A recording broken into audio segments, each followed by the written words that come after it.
Welcome back.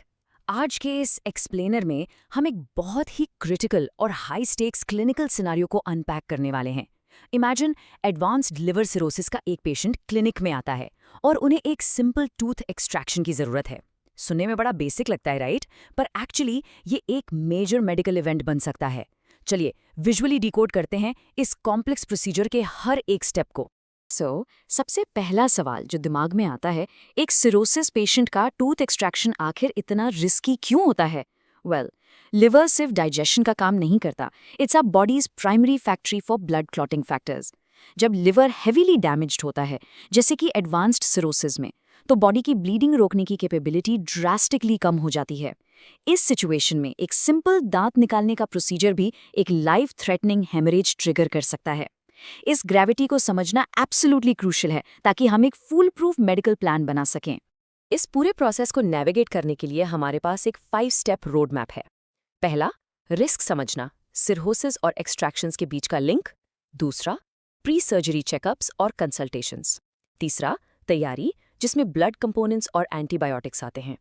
चौथा, the actual extraction using minimally invasive techniques. और पांचवा, पोस्ट ऑप मॉनिटरिंग और emergency care. Let's get right into it. Phase 1, risk समझना, cirrhosis and extractions.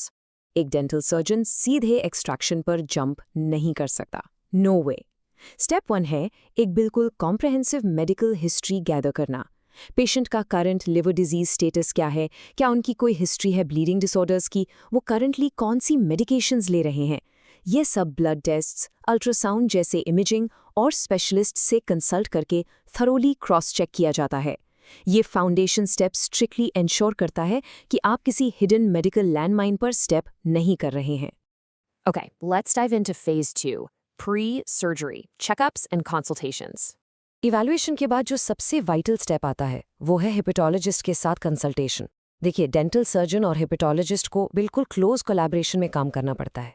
उन्हें assess करना होता है कि पेशेंट का लिवर करेंटली कैसे फंक्शन कर रहा है और उनके स्पेसिफिक क्लॉटिंग रिस्क्स क्या हैं। उसके बेस पर ही मेडिकेशंस एडजस्ट होती हैं। एक पेशेंट की ब्लीडिंग रिस्क को एक्यूरेटली इवैल्यूएट करने के लिए 4 स्पेसिफिक कोएगुलेशन पैरामीटर्स चेक किए जाते हैं: पीटी, आईएनआर, एपीटीटी और प्लेटलेट काउंट। सिंपली पुट, ये टेस्ट हमें एग्जैक्टली बताते हैं कि ब्लड कितनी जल्दी क्लॉट हो रहा है। सर्जरी स्केड्यूल करने से पहले इन अप टू डेट एक्रोनिम्स को चेक करना एब्सोल्यूट नेसेसिटी है।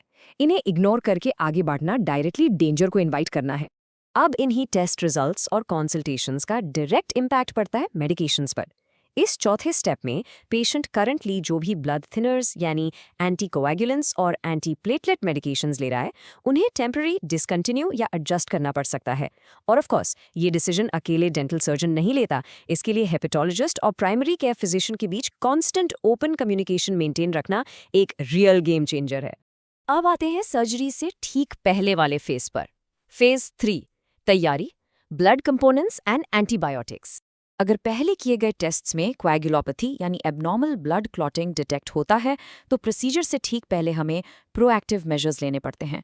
हेपेटोलॉजिस्ट की गाइडेंस में फ्रेश फ्रोजन प्लाज्मा यानी एफएफपी या प्लेटलेट्स ट्रांसफ्यूज किए जाते हैं ताकि सर्जरी स्टार्ट होने से पहले ही ब्लड सेफली क्लॉट होने के कंडीशन में आ जाए। इसके अलावा अगर पेशेंट की हिस्ट्री में एसाइटीज यानी फ्लूइड बिल्डअप या इन्फेक्शन का रिस्क है, तो एस्टैब्लिश्ड गाइडलाइंस के अकॉर्डिंग प्रोफिलैक्टिक एंटीबायोटिक्स भी पहले से ही दे दिए जाते हैं। अब आते हैं एक्चुअल प्रोसीजर पर। Phase 4, extraction, minimally invasive techniques. यहाँ प्रोएक्टिव और रिएक्टिव मेजर्स के बीच एक क्लियर और इम्पोर्टेंट कॉन्ट्रास्ट समझना जरूरी है। प्रोएक्टिव क्या है? जो हमने अभी डिस्कस किया, वो एफएफपी और प्लेटलेट्स जो सर्जरी शुरू होने से पहले दिए गए। लेकिन हम सब जानते हैं मेडिकल सिचुएशंस अनप्रिडिक्टेबल होती हैं। अगर एक्सट्रैक्शन के दौरान अचानक ब्लीडिंग शुरू हो जाए, तो हमारे पास रिएक्टिव मेजर्स बिल्कुल स्टैंड बाय पर होने चाहिए। एब्जॉर्बेबल जेलेटिन स्पंज या ऑक्सीडाइज्ड सेल्यूलोज जैसे haemostatic agents safely directly extraction site पर लगाए जाते हैं ताकि ब्लीडिंग को ऑन द स्पॉट रोका जा सके। एक बड़ा सवाल यहाँ ये उठता है कि मिनिमली इन्वेजिव टेक्निक्स आखिर क्यों यूज करनी चाहिए? क्योंकि हमारा मेन गोल टिश्यू ट्रॉमा को बिल्कुल जीरो के करीब रखना है। और इसमें एक बहुत इंटरेस्टिंग फैक्ट निकल कर आता है कि लोकल एनेस्थीसिया का यूज़ बहुत ही जुडिशियसली करना चाहिए। You know why? क्योंकि अगर आप एक्सेसिव अमाउंट में लोकल एनेस्थीसिया यूज़ करते हैं तो वो एक्चुअली ब्लीडिंग रिस्क को और ज़्यादा बढ़ा देता है। So in cases like cirrhosis, simple is always safer. Finally, हम last but equally critical phase में enter करते हैं. Phase 5, post-op, monitoring and emergency care.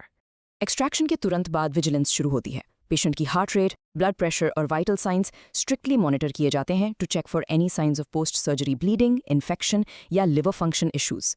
इसके साथ ही एक स्टेप जो एब्सोल्युटली क्रूशल है, पेशेंट एजुकेशन. डिस्चार्ज होने से पहले पेशेंट को उनकी post operative care, proper oral hygiene और स्पेसिफिक मेडिकेशंस कब लेनी है, इस पर क्लियरली एजुकेट करना जरूरी है. And this brilliantly illustrates the absolute core of this entire protocol, the multidisciplinary team. एक cirrhosis patient का safe extraction किसी एक individual doctor का solo act नहीं है. ये एक triad है, hepatologist, primary care physician और dental surgeon का.